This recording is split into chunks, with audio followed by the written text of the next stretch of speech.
नमस्कार, मैं हूं अभय श्रीवास्तव और आप देख रहे हैं सासा polity my point of view. कल यानी बुधवार को कांग्रेस के सांसद गौरव गोगोई, जो खुद असम से सांसद हैं, उन्होंने वर्तमान नरेंद्र मोदी की सरकार के खिलाफ लोकसभा में अविश्वास का प्रस्ताव लाए और उनका प्रस्ताव को तुरंत ही लोकसभा के स्पीकर ने मंजूर भी कर लिया। अब इस अविश्वास प्रस्ताव पर कभी भी चर्चा हो सकती है और जहाँ तक मुझे लगता है कि सोमवार से इस पर चर्चा शुरू होगी।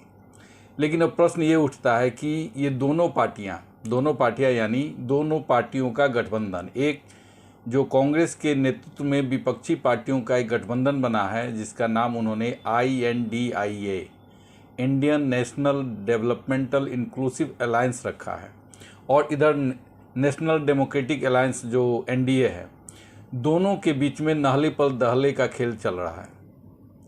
मणिपुर के मुद्दे पर विपक्षी पार्टियों ने लगभग एक मानसून सत्र में अभी तक कोई भी कामकाज नहीं होने दिया है।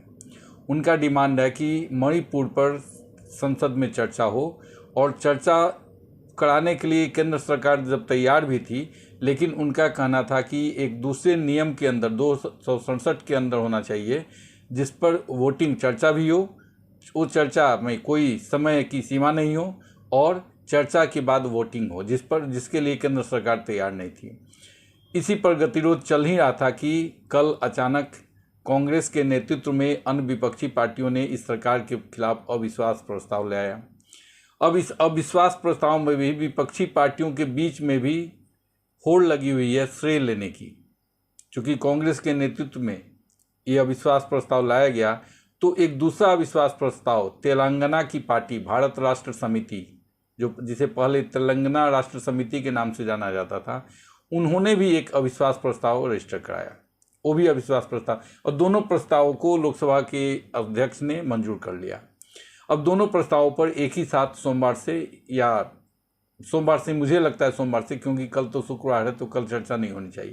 लेकिन प्रश्न ये उठता है कि ये अविश्वास प्रस्ताव ला करके विपक्ष की पार्टियां क्या दिखाना चाहती हैं, क्योंकि आपको सबको पता है कि भारतीय जनता पार्टी का अकेला ही 301 सांसद हैं, और भारतीय जनता पार्टी के नेतृत्व वाली जो NDA है, उस NDA को 325 से ज़्यादा सांसदों का समर्थन प्राप्त है।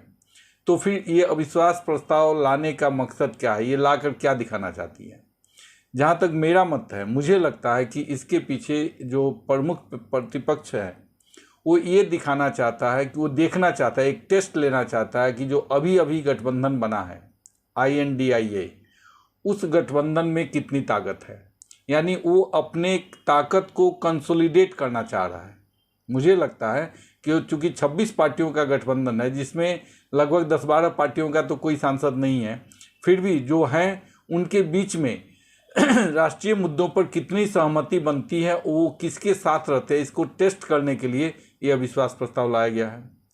दूसरा, मेरे हिसाब से ये नॉर्थ ईस्ट में भी कांग्रेस पार्टी एक मैसेज देना चाहती है, क्योंकि एक समय था जब उत्तर पूर्व में कांग्रेस का एक छत्र शासन हुआ करता था। वहाँ पर कोई सोच भी नहीं सकता था कि भारतीय जनता पार्टी की भी कोई सरकार कभी बनेगी, बल्कि उस समय तो यहाँ तक कहा जाता था कि सारे उत्तर भारत में भारतीय जनता पार्टी सीटें जीत ले, लेकिन नॉर्थ ईस्ट में कभी भी अपना आधार नहीं बना सकती है। इसका रीज़न ये था वहाँ की डेमोग्राफी, क्योंकि वहाँ पे बहुसंख्यक राज्यों में वहाँ पर ईसाई मिशनरीज हावी हैं, उनका राज चलता है, और कोई राज्य में तो 70 से 80% तक जनसंख्या ईसाइयों की है। ऐसे में वहाँ भारतीय जनता पार्टी, जिसे एक हिंदुवादी पार्टी माना जाता है, वो कभी उत्तर पूर्व में सत्ता में आएगी, इसकी कल्पना भी नहीं की जाती थी 2014 के पहले। लेकिन समय बदला और नरेंद्र मोदी के नेतृत्व वाली भारतीय जनता पार्टी ने नॉर्थ ईस्ट से कांग्रेस को लगभग गायब कर दिया।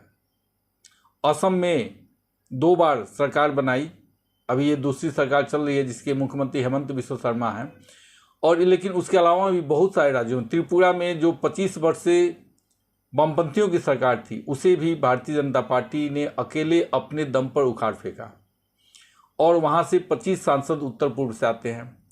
तो लोगों को लगता है कि उत्तर पूर्व के लोगों में एक संदेश देने के लिए कि विपक्ष की पार्टी यानी कांग्रेस पार्टी उनके साथ है।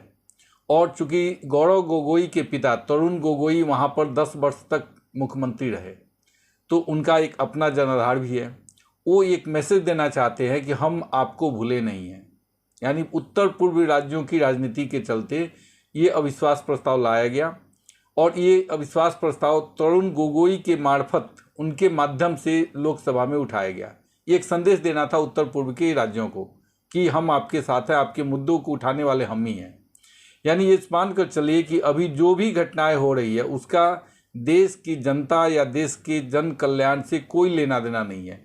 ये विशुद्ध रूप से राजनीतिक फैसले हो रहे हैं और इसको 2024 का चुनाव को ध्यान में रख करके किया जा रहा है।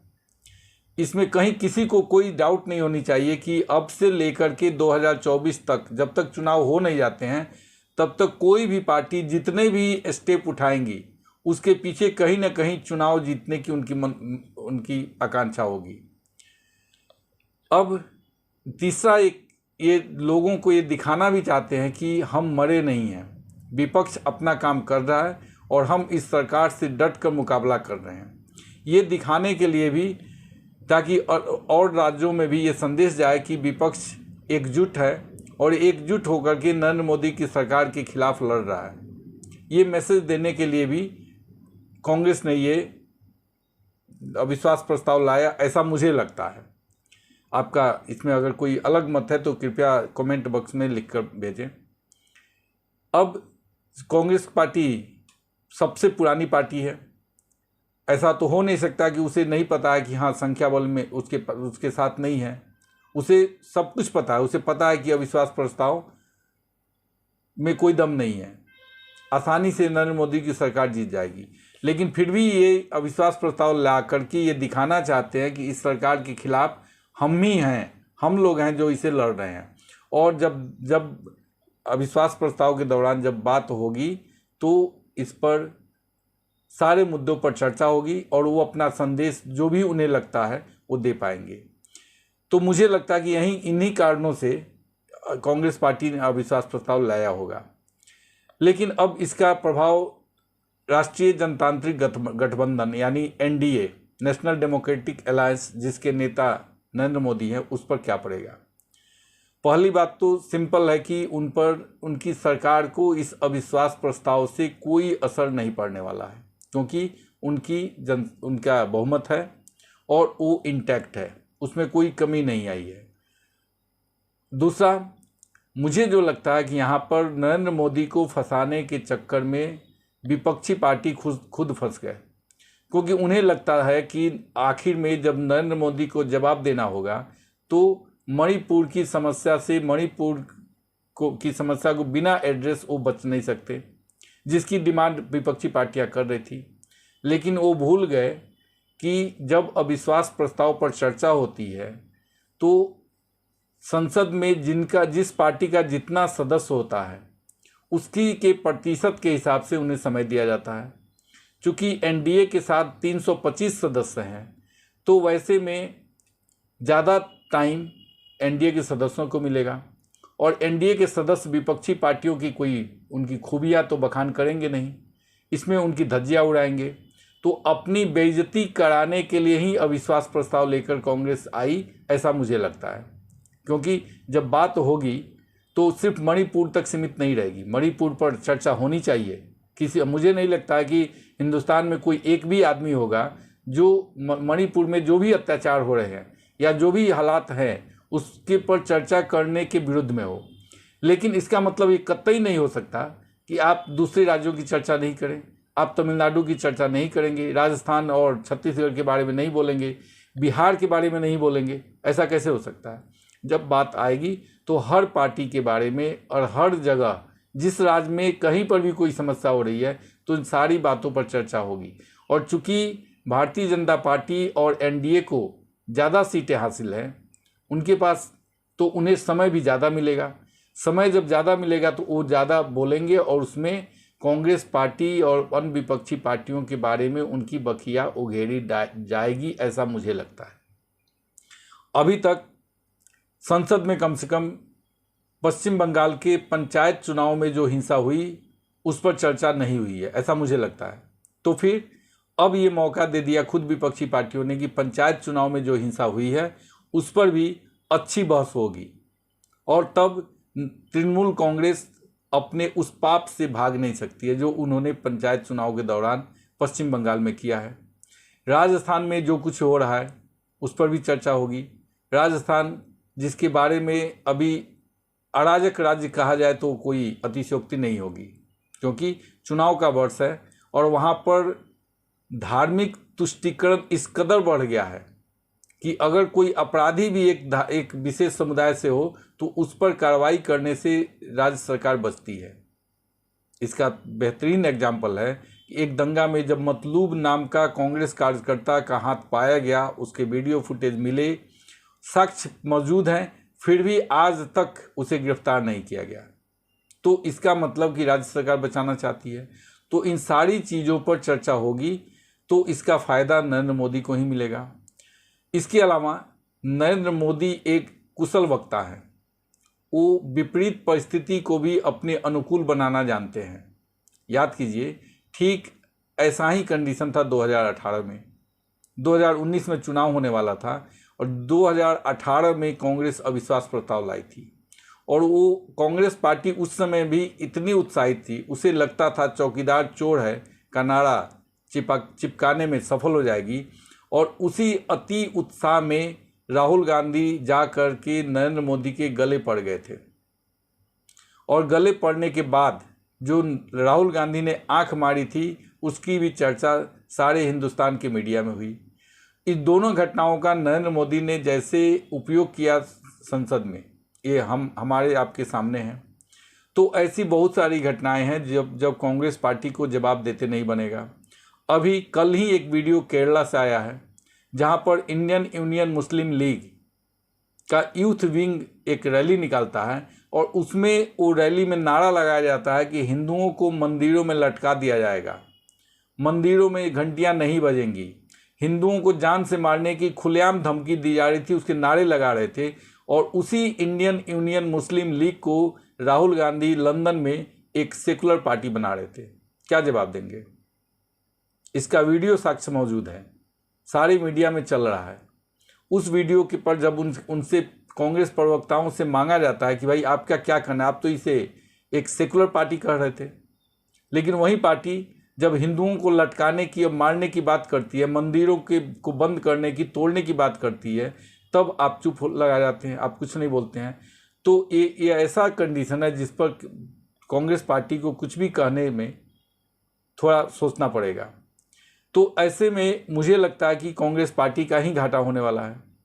इसमें फ़ायदा भारतीय जनता पार्टी को है, क्योंकि एक प्लेटफॉर्म ऐसा मिला जहां वो अपनी उपलब्धियों का बखान भी कर सकते हैं, और इनकी जो एक वैचारिक दुविधा है, मुझे जो लगता है सारी विपक्षी पार्टी कंफ्यूज हैं, क्योंकि कल का ज़माना और था। उस समय सोशल मीडिया इतना हावी नहीं था, लोग पढ़े लिखे नहीं थे, लोगों को अपने आप वेल इन्फॉर्म्ड नहीं थे। तब ये पार्टियां मुस्लिमों का तुष्टीकरण करके बच के निकल जाती थी।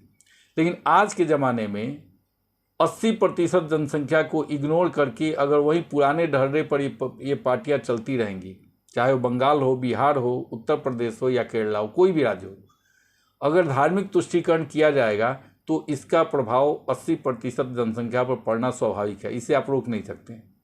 यानी ये अल्पसंख्यक तुष्टीकरण में समय आ रहा है जैसे जो कहीं के नहीं रहेंगे, क्योंकि अगर पश्चिम बंगाल की बात की जाए तो वहाँ पर जो एक सेकुलर मोर्चा बना है मुसलमानों का, वो वोट खींचने में सफल हो रहा है, और वहाँ पर मुस्लिम वोट उधर खिसकते दिख रहे हैं।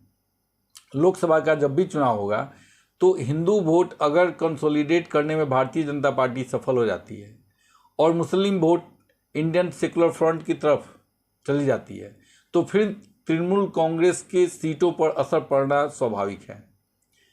वैसे ही अगर ये यूनियन मुस्लिम लीग जिसको सर्टिफिकेट राहुल गांधी ने लंदन में जाकर दिया था कि सेकुलर पार्टी है, अगर इसका असर पड़ता है तो बाकी हिंदुस्तान के हिंदुओं पर ये मैसेज तो अच्छा तो नहीं जाएगा और ये कांग्रेस के पक्ष में नहीं जाएगा, चाहे वो जितना भी महंगाई भ्रष्टाचार की बात करते रहें। लेकिन जब देश की जनता देखती है कि मुस्लिम तुष्टीकरण में ये किसी भी हद तक जा सकते हैं, तो वैसे में मुझे नहीं लगता कि इन्हें बहुत ज़्यादा समर्थन मिलने जा रहा है। लेकिन कांग्रेस पार्टी अपना विघटन, अभी नरेंद्र मोदी ने भी कहा कि ऐसा दिशाहीन विपक्ष मैंने कभी नहीं देखा। और जहाँ तक हम लोग भी बाहर से देखते हैं तो लगता है कि विपक्ष रियल में दिशाहीन है, उसे पता ही नहीं चल रहा है कि किस बात का विरोध करना चाहिए और किसका सपोर्ट करना चाहिए। भाई, जब कोई भी सरकार हो, वो भारत की सरकार, भारतीय जनता पार्टी की सरकार नहीं है, उसके नेतृत्व में सरकार बनी है। तो कभी कोई अच्छा काम होता है तो उसकी तारीफ भी किया करो, उसके साथ खड़े दिखाई दो। लेकिन यहाँ पर दिक्कत यह है कि कोई भी अच्छा काम हो लेकिन उसका सपोर्ट विपक्षी पार्टी नहीं करेंगी, ये लोग उसका विरोध करेंगे। तो वैसी स्थिति में नरेंद्र मोदी का जो ग्राफ है वो बढ़ेगा। और उन्होंने कल ही प्रगति मैदान में एक भाषण के दौरान कहा कि तीसरा टर्म में भारत की इकोनॉमी को वर्ल्ड की तीसरी इकोनॉमी बना के रहेंगे। यानी नरेंद्र मोदी कॉन्फिडेंट हैं, वो विश्वस्त हैं कि आने वाले थर्ड टर्म भी नरेंद्र मोदी को मिलने जा रहा है। अब इसके लिए विपक्षी माने या नहीं माने, तो अविश्वास प्रस्ताव का हश्र क्या होगा ये पता है। लेकिन ये अविश्वास प्रस्ताव लाया गया अपने अपने स्वार्थों के लिए। दोनों एक दूसरे पर नहला पर दहला खेल रहे हैं। लेकिन मान कर चलिए कि ये विपक्ष के लिए उल्टा पड़ने वाला है और भारतीय जनता पार्टी के लिए एक सुनहरा मौका होगा जब वो अपने कामों का, उन्होंने ये 9 सालों में जो किया है उसका बखान कर सके और इस पर सारे देश के लोगों का ध्यान खींचने में भी वो सफल होंगे। तो एक तरह से जो काम भारतीय जनता पार्टी करोड़ों रुपया खर्च करके, विज्ञापन करके नहीं कर सकती थी, वो काम विपक्षियों ने उसे फ्री में दे दिया। क्योंकि अब कल से इसी पर बहस होगी और नरेंद्र मोदी अपने कामों की लिस्ट गिनाएंगे और कोई इससे इनकार नहीं कर सकता कि 9 साल में भारत में विकास की रफ्तार बहुत तेज़ी से बढ़ी है। जो विकास हुआ है वो सड़क पर दिखाई देता है।